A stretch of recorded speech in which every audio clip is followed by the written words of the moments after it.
Good afternoon, everybody, and welcome to Fearlessly Authentic. I am so excited to have you join me once again. And if you are new to the show, it is about educating, empowering, entertaining you a little bit. Hopefully, we'll be a little entertaining today and inspiring you to go live a fearlessly authentic life. Because, in my opinion, if we're not all living our most fearlessly authentic life, then what are we doing here? Because there's no time like the present to live in our truth, to stand in our truth. And trust me, you know, as you guys heard in the intro, I used to be afraid of taking risks. And there are a lot of things that stop me, and fear is the biggest thing in the world that can stop us from doing things.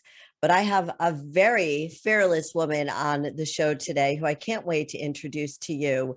But before I do, I just wanted to remind you to please rate, review, and subscribe. We have a 5-star rating, so please leave me a message. We would love to hear from you. We always love to hear your ideas about the show and what you love and what you want to hear more of.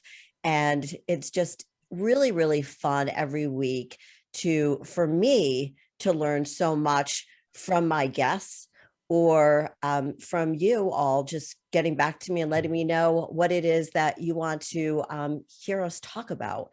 You could also find me on YouTube at Jodi Harrison Bauer. And so if you just want to see what myself and my guests look like as we're chatting with each other on Zoom, you can do that, but please don't do it while you're driving. So on YouTube at Jodi Harrison Bauer, and please rate, review, and subscribe wherever you listen to podcasts on all streaming platforms. I just found out recently that I'm on Amazon Music. I think I was supposed to know that, but I didn't. So I thought that was really, really cool. Anyway, we are ready to get started with the show. And my guest today is Sabrina Greenlee. Welcome to Fearlessly Authentic, Sabrina. Thank you. Thank you, Jodi, for having me. It is. I spoke to Sabrina a few weeks ago as we got to know each other. And her story is very powerful. And as I was thinking, as I led to the beginning of, sitting down and chatting with her today for the next hour, I thought about how strong you are and how we still don't talk a lot about what happened with you, not specifically, but we're going to be talking about domestic abuse. But this woman is a survivor. And her story is powerful. Not only is she a survivor of domestic abuse, but she's an incredible inspirational speaker. She's an entrepreneur, a philanthropist, an empowerment coach, and as I said at the beginning, a survivor. And a mommy of 4 very successful children. One of them is, you can go ahead and explain who he is. Well, thank you. He is a wide receiver for the Arizona Cardinals in the NFL. That's my son, DeAndre. And for every touchdown he comes right over to you and gives you that ball, doesn't he? Yes. It's a tradition that we started about 4 or 5 years ago. It has caught on. So the world knows that when DeAndre Hopkins makes a touchdown, he comes and brings the balls to his favorite fan, which is his mother. I love that. I just love it. And so you can't see him, and this is going to lead up to your story, but Sabrina is blind. She cannot see her son making those touchdowns, which is why this is so heartwarming that you have just such amazing children. And I know as a mom myself that our children mean so much to us, but I want to start from the very, very beginning of abuse and how it started. And if you can share your story with everybody, it's really important that we hear it. Oh, absolutely, Jodi. My abuse started literally when I was 14 years old. My brother had passed away. I actually had trauma very early on. My little brother was in a car accident, not even 100 yards from me. And I actually ran to the scene and I held him as he took his last breath. So that started my family trauma. But 14 years old, I am broken. And what does a 14-year-old do? a little girl that's coming into herself. She's looking for love. I attracted an older man. He was around 18 years old, and he began to isolate me and take control of my life very early on. So at the age of 14, maybe 3 months after being in a relationship with him, which he started abusing me. And as always, Jodi, it doesn't start with just the abuse. I mean, I didn't wake up to a monster. Right. It began with him pinching my chest or pinching my shoulder or play boxing, as they call it. But it got worse and worse. And I remember one day I looked over in a car. We were going to McDonald's or somewhere, and I looked over in a car, and he grabbed my face, and he would not let go. And he said, like, how dare you go look at another man? I don't even remember men being in the car. You just naturally looking over in the next car. So that trickled down to me being abused over and over. And I didn't have the ideal family life at home. My mom was spiraling out of control with substance abuse after my brother died. And so it was just easier and better to be with this abuser than be at home. And so I allowed a lot of things to happen that should never have happened. So it was sort of like an escape, right? Because home really kind of sucked, but it was better with him because you sort of and I've been with an abuser too. You feel loved, right? You feel seen. It was what I thought at the time was love. Right. And I mean, my emotions was flying high. I was so young and vulnerable. And I ended up getting pregnant with my first child at the age of 16, having my baby at 17. I was pregnant again by the time I was 18. I found myself living in an apartment with 2 children, and him coming and going and doing exactly what he wanted to do. And that was had me in full control. So by this time I was isolated from all of my family. And I ended up, Jodi, being in the hospital over 3 or 4 times, cracked collarbone, broken ribs, black eyes. I remember one incident where my cousin come to get me to take my senior pictures for high school. And I couldn't go because I had 2 black eyes. Oh, poor thing. It was so bad. But nothing mattered at that time, but just being with him.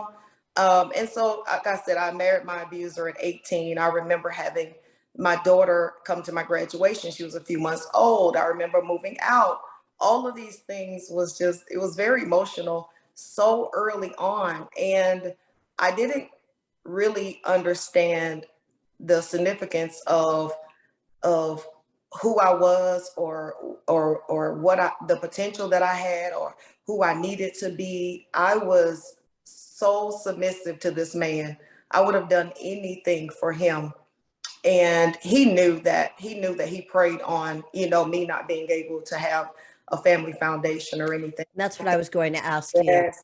So the fact that you didn't have that family foundation was definitely something he took advantage of, and just knew that he had you right then and there. Oh, absolutely. And not only that, but like I said, just the control and the isolation. So many people, think it's love. And I thought it was love. And I've, so even after that, getting a divorce at the age of 20, battling in court to fight for my children, it was so many things that I went through. But at this point, I really was broken. I realized that I'm done. Like, I can't, love is just not for me. So I began to go on this journey of manipulation, deceit. And I became this woman that, I'm going to get you before you get me, because I was just so battered and broken at the time. And what I thought was love wasn't love. And probably a little shut off, right? You're like, I'm not letting any man near me, near my kids, because I'm going to get you before you think you're ever going to hook me in ever again, right? Absolutely. And it's not something I'm proud of now, but I understand. Honestly, I became after that, I became the abuser, more so not physically because I was, very tiny, but the abuser verbally, the cussing, the fussing, just like, no matter what, like I'm going to get you before you get me mentality. And I ended up in a couple of other relationships prior to that, going into it with, the abusive mentality. However, it caused them to in turn be physically abusive to me. So here I am, 3 or 4 more relationships. And you know what? I was just content with that. I was actually so broken that it didn't matter what they did. I ended up having 2 more children in that. And I can say that, some of them really wanted to try to love me. I wasn't lovable. I was Right. already in a place of brokenness. Right. Was there anybody ever in your life that tried to help you? I don't recall anybody trying to help me. I, or at least I didn't think so. It was one of those things where I would call out for help. And it was like the little boy that cried wolf. I Right. would call out for help so much and then I would go back because I was set on if we were in a relationship, we were together. Hmm. I call it the Bunny and Clyde syndrome, Hmm. where if we were together, we were together, and it didn't matter what happened or hell or high waters, we were going to be together. And so I would keep going back, even after being in the hospital for 5 days with barely can move my body. I mean, being beaten to the core of my soul. And all I could think about was, can someone, call my abuser at the time? Because I just wanted to talk to him. I wanted to know why. Did, Um, so so you're like 20, how old are you? And you've got 4 children under the age of what? by the age of 23, I had 4 children under the age of 5. How were you supporting them? Who was taking care of Nobody was taking care of you. We know that. Who was it hard because of what you were going through to be the mom that you want to be, the mom that you are now? It wasn't, it, it, on hindsight, looking back, I always tried to keep a job. What the hardest thing was having the support around me Right. to help me take care of the children. But I would always go in and out of, some type of job just to make ends meet and to keep everything afloat. That it, what do you think would would be different for you? What could have changed the situation for you looking back now? Would have been the support of friends or family? Would have been somebody brave enough to get in there and go, Sabrina, get away from this person. He's not right for you. You can't have him around your children, etc. Absolutely. If someone just had been honest with me Hmm. and had intervened and stepped in and said, you know what, like I'm tired. I see what you're going through. It's not normal for you to wear shades in December. Right. Not normal for you to wear a turtleneck in November. It's not okay. I see what you're going through. I think that's had someone just stepped in, had it been a neighbor that heard, me screaming in the middle of the night in the projects, or a family member to just say, you know what, come stay with me. Like I'm tired of you look like you're frail and you're like, I know that you're not the same cheerleader, the same track star that you were in high school. Like you're dwindling down. Right, right. So then what happened in your life? So you're getting no support, you've got the children, you're working. What happens next? What happens next is I actually meet DeAndre's father, Steve, and I'm in love. And like I said, the Bunny and Clyde syndrome. Here we are. Um, Unbeknownst to me, he literally infiltrated the projects within a matter of a couple of weeks. So in my mind, I'm looking for love, and I'm in a relationship, and it's just amazing.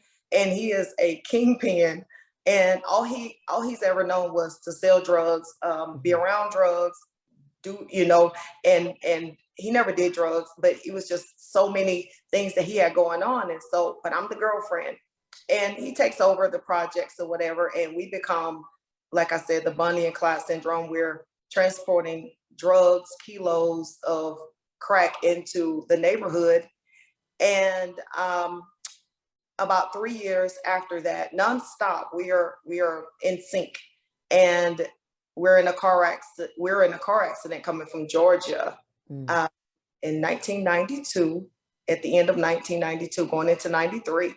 And the car hydroplanes and it flips 3 times. It comes down and crashes on his side of the car, which pins him between the car and the guardrail.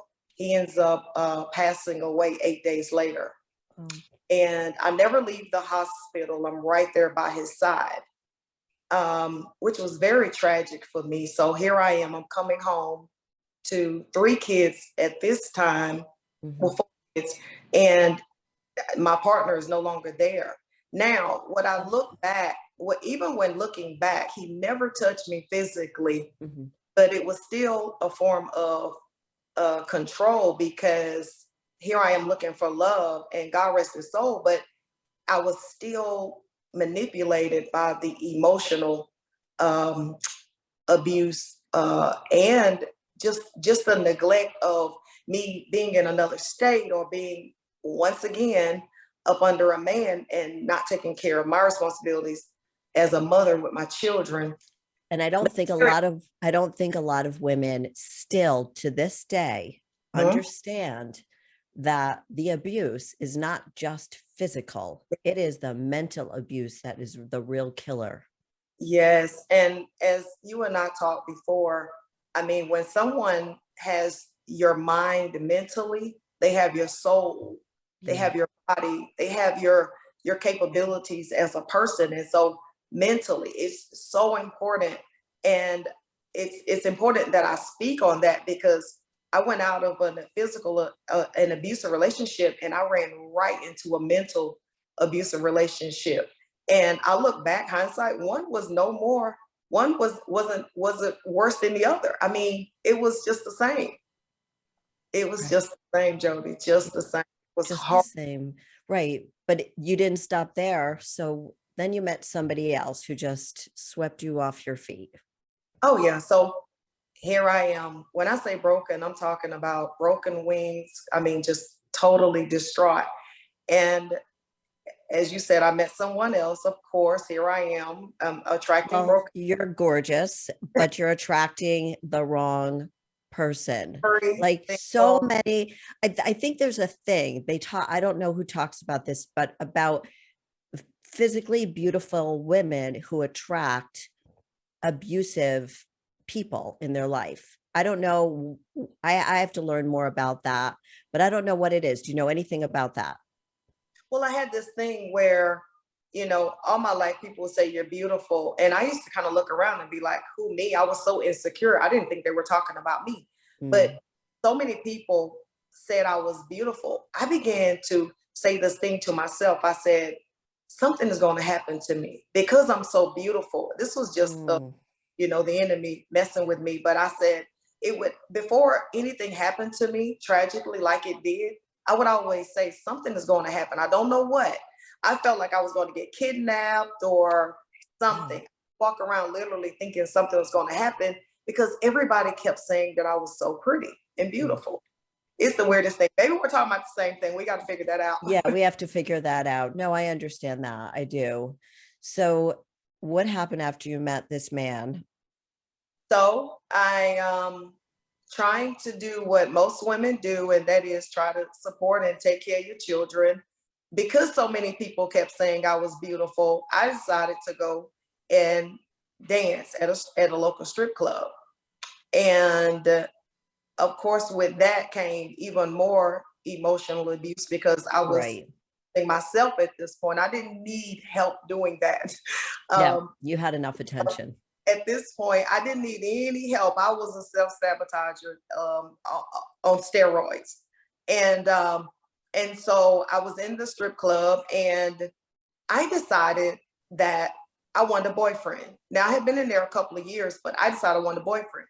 So this guy comes in one day and he's sitting there. And because he didn't pay me any attention, I was more attracted to him than I was the other ones that was, flaunting over me. And so I began to kind of look at him. He looked at me, and we decided that we were going to be boyfriend and girlfriend right then and there. It was like, you're mine, you're mine. Okay, you're mine. You're mine type thing. And so what transpired from that was, unbeknownst to me, he had other girls. He had a girlfriend, and Jodi, the thing about it was there was so many red flags from the beginning. The lies, the manipulation, just him actually what I call mashing the gas. So he came in home, and within 2 weeks, he had the keys to my home, my cars, access to my children, my life, everything. He was just there. Wow. And he wasn't leaving. He knew, he had an end goal. So moving forward, as I said, he had a girlfriend. I had no idea.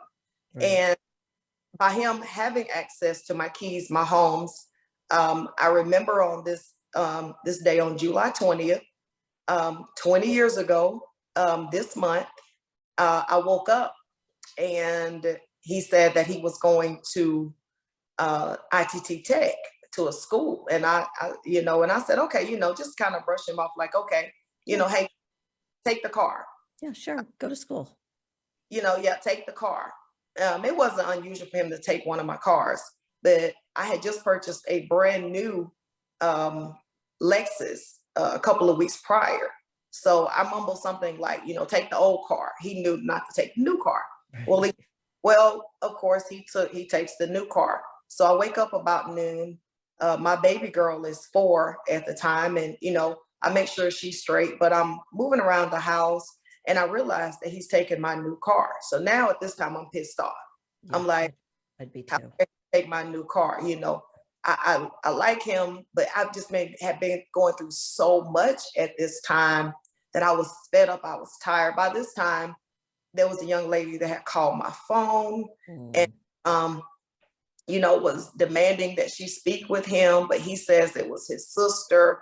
So I just ignored all of these things. I was somewhere getting my hair, prior to this day, I was somewhere getting my hair done, and he left for about an hour. I couldn't leave because he had my car. And then a young lady comes flying in the parking lot saying that he had been at her job harassing her. All of this to find out that it was the same young lady. Wow. That he had taken my car to go see this particular day on July 20th. So I get up, and I'll tell you the story about how I got to be at this place. I get up, and my cousin calls me. My cousin Missy says, hey, I just, what are you doing? Let's go eat. And I was like, I don't know. Like, he got my car, and he's at ITT. She's like, no, ITT Tech is closed. He is not there. Like, I said, oh, I didn't know that. So now I'm furious. I'm pissed off. I'm fierce. I'm confused. I get a call. And as always, it's the, hey, baby, I'm here. And I'm going to tell you another thing. It was a lot of confusion because prior to just that day, he would call me. And it was kind of like what I call a cat and mouse game. I would go somewhere he wasn't there, and then he would be somewhere else. And this is kind of how it went for the last 3 or 4 months. So you really couldn't trust him. You wanted to trust him. You knew, like you said, the red flags were there. And for so many of us, we ignore them. Oh, absolutely. Absolutely. I ignored them. And they were all there. I mean, it was just like flashing in my face every single day. Yep. And I ignored them. I overlooked them because once again, it was just easier to put up with everything. And, just like some women, you fuss a little bit, you cuss a little bit, but the problem is still there. It doesn't go away just because you raise hell about it. And right. then they, so they know then that's your tactic. Like, I'm just going to raise a little sand, and then, she's still not going to like leave me or, get over my mess. And so anyway, I keep going to. I feel like they try to see how far they can push us, and then they know the limits. They keep pushing it and pushing it and pushing it until they can't do it anymore. But sometimes it's a little too late, like this story. Yeah. Yeah. And so he calls me once again, and I'm headed either way. I'm like, I'm going to meet my cousin or I'm going to find my car. Now, to this day, I don't know how I thought I was going to drive 2 cars, but I was just so frustrated that it didn't matter. I was set out on a mission to find my car, find out what was going on, and finally, I was going to catch him in the biggest lie so I could leave him alone. Or so that's what I thought. Right. So like I said, once again, I was used to playing the cat and mouse game. So here we are, let's play the game. I'm coming to Greenville to find my car, and he calls me again and he tells me to come to this place. And I make a pivot to go towards there, but then he calls me again and says, hey, come near here. And so I said, I'm familiar with that place. And so I'm on a mission, I'm going there. Well, I pass by where he tells me to go, but I see my car near the gas station. I pull in behind my car and I'm like, okay, I get out, new tag, it's my car, has to be my car. I get out and I'm standing beside my car, and he comes out. He comes out from kind of like a 2 townhouse situation. Comes out and he says, baby, it's not what you think. Because she says she's pregnant, and so at this point, I'm like, she who? I've never, right. This is new to me. I don't know what I expected, but I didn't expect a she. You're like, you thought there was a she, but you really weren't sure if there was a she, but now you really know there's a she, but now she's pregnant. Exactly. I wasn't prepared for the she. Oh my God. So he's saying she's pregnant, which is all just another, found out later, all that was a lie. But he says she's pregnant. So, she who, why are you here? What's going on? And I'm sure I didn't say it that calmly. I was really mad. And so at some point he grabs my hands and we're tussling with the keys. I just want my keys. I just want to leave. And he grabs my hands and he turns me around. So my back is to this building. I never think that someone is going to come out. Like I'm dead set on talking to him about, why are you here? Why'd you lie? Why'd you take my car? I'm still kind of in the why. Right. And then a young lady comes out and she calls my name. She screams my name.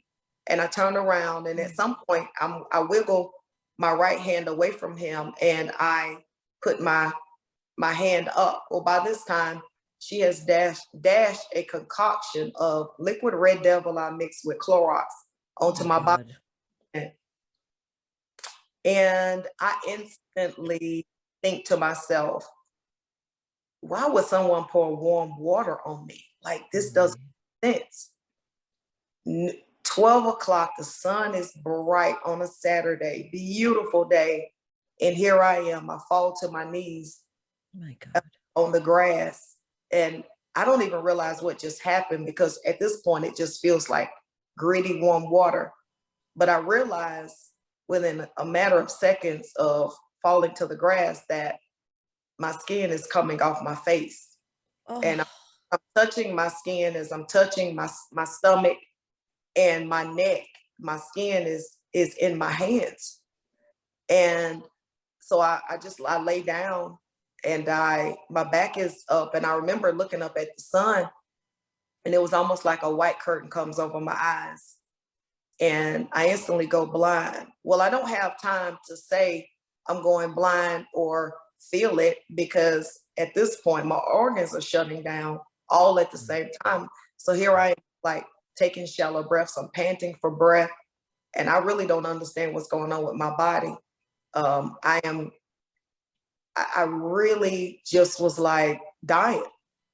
Blood is everywhere and skin is everywhere, and I'm laying there and I'm dying out. Here I keep trying to get up, but like Jodi, I couldn't get up. I couldn't lift my own body up. And you're thinking to yourself, I'm dying. I am dying. This wasn't warm water. This was poison. I'm dying. My skin is coming off of my body. Oh, And I feel something pick me up, or somebody pick me up. It's him. He picks me up. He puts me in the passenger side of my brand new car, and he drives me back up to that gas station that I had passed earlier. By this time, I'm going in and out of consciousness. He picks me up and he takes me to the door of the gas station. The gas attendant starts screaming because here's this woman and she is bleeding all over the store. right. And they prop me up against the water fountain that is to the right of the cash register. She locks the doors, and of course, so she starts splashing water in my face. I'm sure that for a few minutes he stayed there and started splashing water on my face. Also, I could hear him screaming, she's screaming. I can't see at this time. Oh, But then a few minutes after, well, I actually slumped down because I can't hold myself up anymore. She can't hold me, like I'm dying. Blood is everywhere. And he gets scared and he leaves me there to die. okay. I just can't even believe this. I can't. I'm so sorry. I'm so sorry, Sabrina. I'm hoping that this woman helped you. I never got back in contact with her, but she did save my life because she was brave enough to call 911 and unlock the doors because she didn't know what was going on, you know. So after right. she called 911, they came in, put me on the gurney. They, you know, asking, I'm in and out of consciousness. They asked me who's my mom. My mom number, my dad's number. I don't think I was able to tell them anything. So they rushed me to the local hospital. And I remember someone saying that we can't do anything for her here. So they had to air vac me by helicopter to Augusta to the burn center. Now you still couldn't, do you remember how you felt? I know that's a weird question, but could you not see? What do you remember? Anything. I just remember a lot of people standing over me screaming, you know, trying to get air into my system, trying to put the IV in, like a lot of screaming. And I remember someone saying, there's nothing we can do for her here. Like, oh my goodness, right. We here. My family, my oldest daughter, Keisha, my family, they were all at the hospital when they kind of transported me by. And as she says, as she was standing there, just something, the wind blew right at the right time, and the sheet came off of my body and my face. And she said that was the dark, blackest face she's ever seen. And it was her mom, and they were trying to get me out of there. They also said that I died twice on the helicopter ride, just to get me to the burn center. Once I get to the burn center, I do, of course, survive the flight, and I get to the burn center totally blind. 17% of my body has been burned, and I end up in a medically induced coma for 1 month. Oh my goodness. Your family must have been so scared. You must have been, well, you were in a coma. This is just such a horrible story. I feel just terrible for you. And I know that you are an incredible survivor. So what happened after you came out of the coma? I come out the coma, and now I am addicted to morphine. Here I am hallucinating.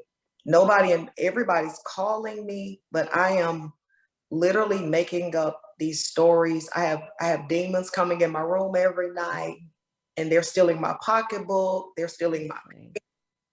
It was frightening because I literally thought I was living in hell, and so I now know, you know, that it was them trying to wean me off the morphine. So I ended up, you know, going in therapy for that.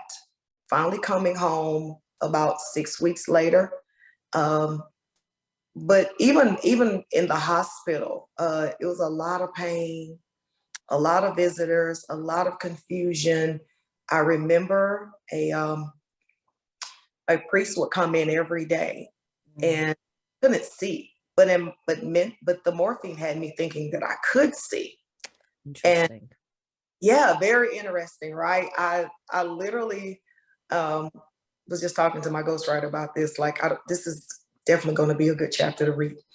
But I didn't, I couldn't see, but I thought I could see, and he would come over there, and in my mind, I could tell you what he looked like and everything. But he would always say, "Do you need anything today?" And I was like, "No, I don't need anything."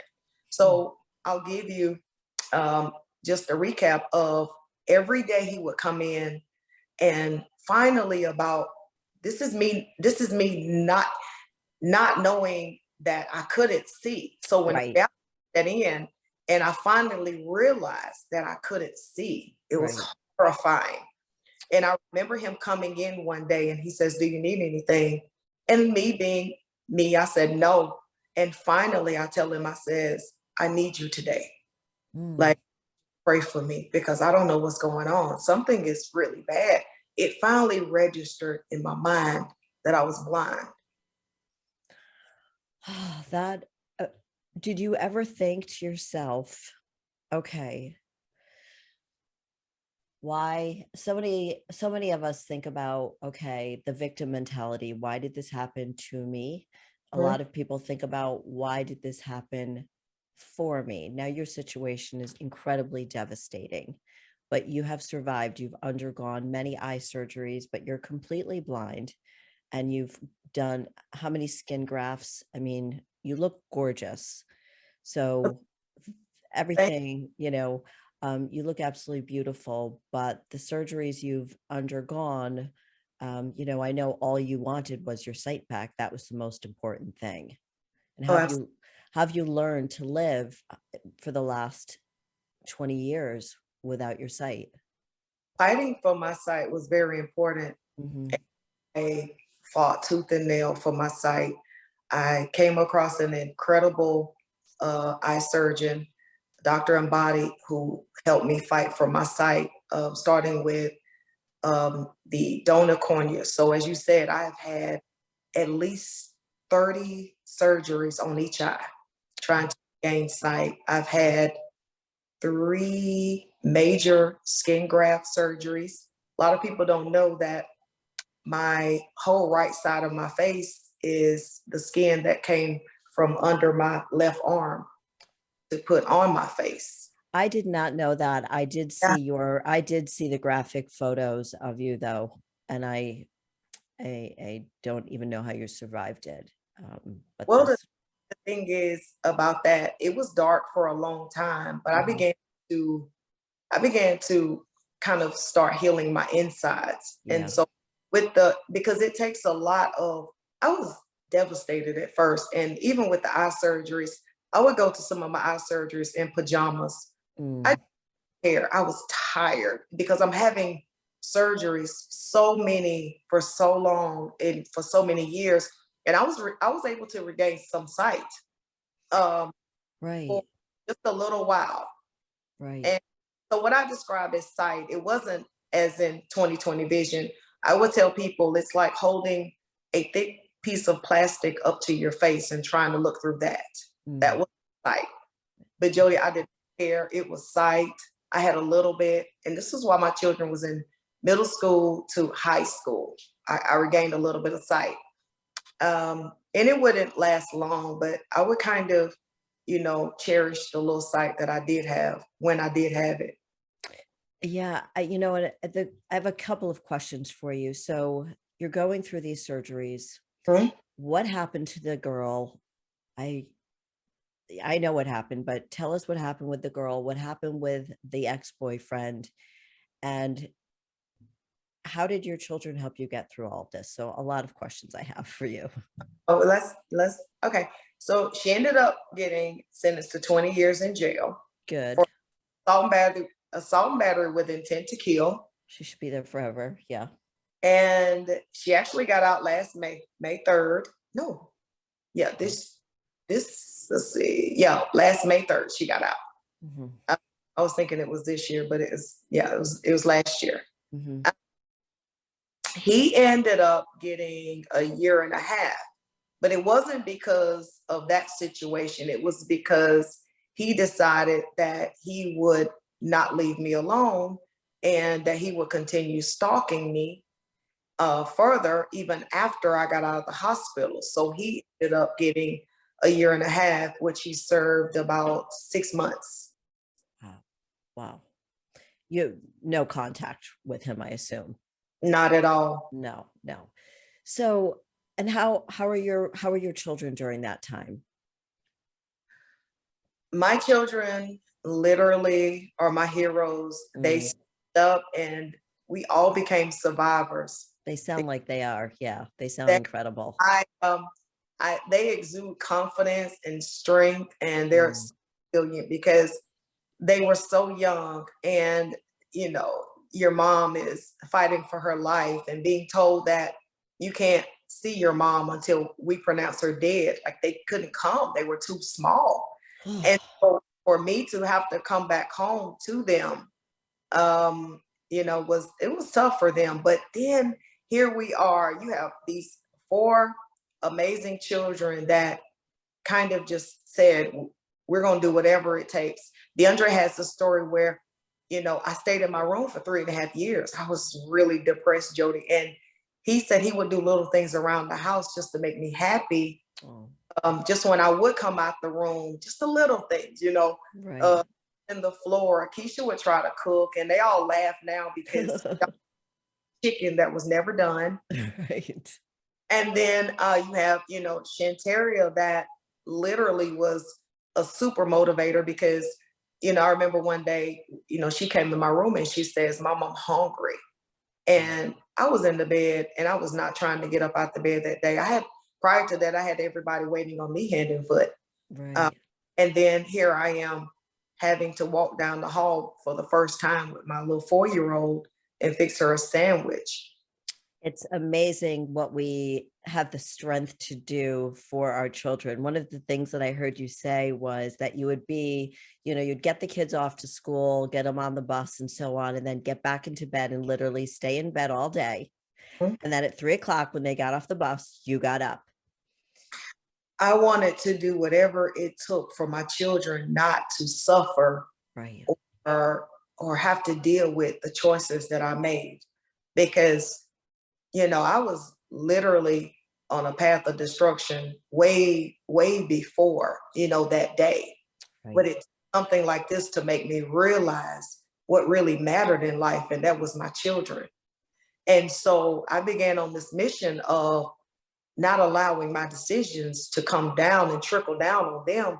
And I would literally, it started me talking to them saying, this happened, but it's not going to define us. This happened. And the more I talk, the more strength Mm, and the more they realize. I was like, you're going to go to practice, you're going to go to school. You're not going to sit around here. We're not going to cry. And so, but then I began, even when I had bad days, as you said, I would like hide it. I would go in a room. As soon as I got them off, I would just go back in there and curl up in a fetal position and cry. As soon as I hear the door open, I would jump back up and act like nothing ever happened and try to right. around the house and cook. I was good at masking pain for sure. So how did things change? I know you said you didn't grow up as a very religious person, as a very spiritual person. Was it that you became more spiritual? What was the real turning point after this horrific accident? What was the turning point where you felt like I'm building the confidence in myself? The more I speak about this, we do not have that victim mentality. We are survivors. We are going to carry on. You are not going to miss practice. You are going to do your Yeah. homework. I was just determined for my children to have a better life than me. And whatever that looked like, I was willing to do it. It didn't matter. I was willing to actually move myself out of the way for the first time in my life and put somebody else first. I was very Mm, prior to that accident. It was all about me. yeah. And and the reason was because my mom did this and my dad did this and I'm Yeah. dealing with this. And for the first time, I really saw someone else and I wanted to do whatever it took. And so I began to hold family meetings within my children. They weren't allowed to watch certain things. They weren't allowed to fuss. They wasn't allowed to fight. I was nosy. I took doors off hinges. I kicked doors down. Yep. I I, know. I've taken a door off the hinges too. I I turned into a monster. I was like, listen, I don't like your friends. I don't like it was I began to just take control and and sometimes it was radical, but I was determined that I wanted to make a better life for them. And so, but with that came some type of healing. Like I figured I can't just I can't keep walking around here being a lunatic every day Right. and they're protecting me. So I began to what does forgiveness look like? I remember a woman came in and she's still my pastor to this day. We are really good friends. And I owe everything to her because she saw something in me that I didn't see in myself. And she said, you would speak before thousands of women or children. And I was like, yeah, right. Like I can't even get out of bed today. What Right. but within that, she began to drop little seeds of just telling me that, how to forgive and how to forgive. And I remember one day I'm asking her, I called her, I said, okay, how do I forgive? Because I'm drowning. I'm dying. I remember that forgiveness thing. After my divorce, all I wanted to do was forgive my ex-husband for whatever it was. It wasn't to the extreme that you had it. Um, and I appreciate you sharing this story because so many people need to learn from this situation. But that forgiveness is very, very hard. You need to practice that forgiveness. It doesn't happen overnight, and you've got to pray. I prayed every day, and then one day I woke up and I was like, I'm good. I'm good. I forgive him. I can move on because that clogs up our heart. And then Oh, because I know you want love, I always wanted love. So yes.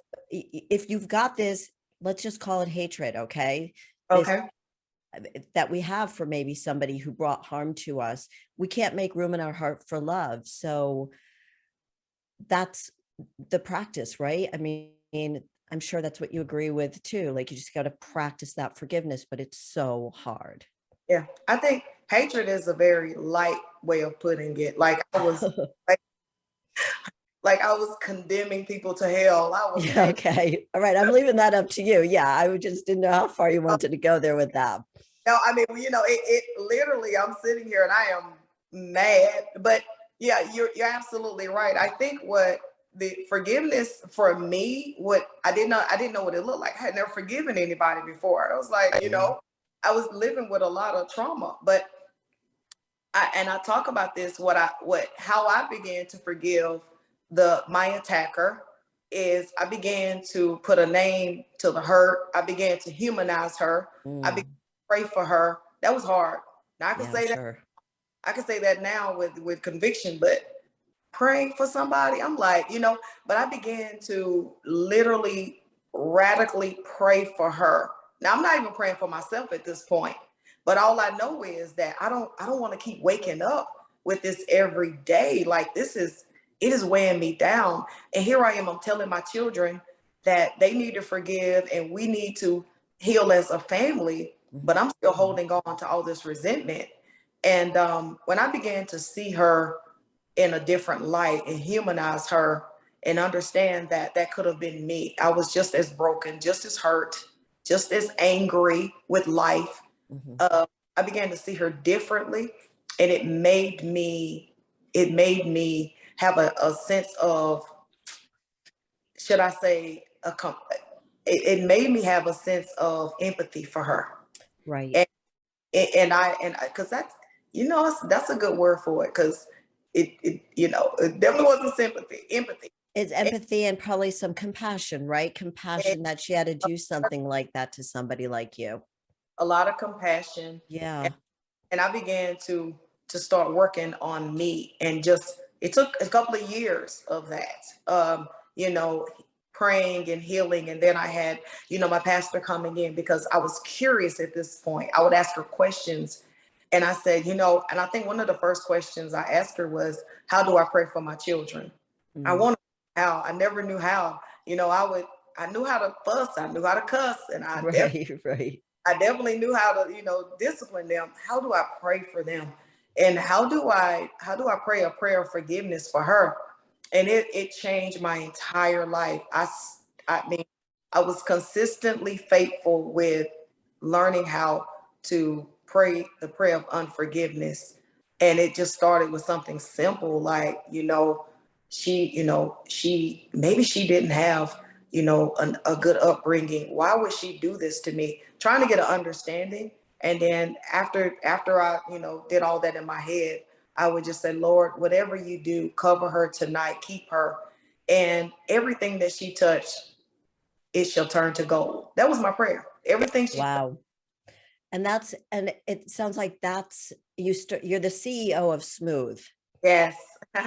Believe it or not, we only have 4 minutes left. So we never even took a break because I wanted everybody to hear your story, which means speaking mentally, outwardly opening opportunities towards healing, Yes. which aims to help and protect victims of domestic abuse and uplift and empower survivors of domestic violence. So if there is somebody listening right now, or somebody right now, how can they get in touch with you, or how can they have you come and speak to their group? How does somebody reach you so they can get the help? Go to the website. It is smooth with 3 O's, smoothink.org. We're always updating everything. You can go and I will come and speak. I will tell my story, as little or as much as you want. And I am just a strong survivor of domestic violence, and I'm willing You to share are. my life and my story with everyone. Smoothink.org. We'll leave that and I'll put that in the post also. Um, but as you were talking about the healing, don't you believe that you need to heal yourself before you can help to heal others? Absolutely. Today, my insides match my outsides. Love And it. first, it starts with yourself. Whatever that looks like to you, start there. You want to make a difference because it's never as bad as it seems. Whatever they did to you, that is what they did, and they're fighting their own fight. But it's time for you to get up and fight for yourself. It's time. I just love you. Love you. All right. I have one more question. We have about 2 minutes left. And I would love to know, because you are my new hero. Oh, You really are, Sabrina. I just love you. I hope I get to meet you in person one day. Um, what does it mean for you to live a fearlessly authentic life? mm, it means to get up and just stand in my truth and be authentically myself. I am enough now, and it doesn't matter what goes on around me. I know that I am enough, and that's all that matters. Beautiful. Thank you so, so much for being on Fearlessly Authentic today with me. Um, we will leave all of your information. You're on Instagram as well, right? Do you want to give us your handle? Yes, I am Sabrina Greenlee 12. Go check me out. I'm always dancing, cutting up, spreading love. So Sabrina Greenlee 12. Go check me out. Wonderful. Thank you so much. And for everybody who is listening today, thank you so much and have a great rest of your week and go live that fearlessly authentic life right now. I'll see you next week, everybody. Bye-bye.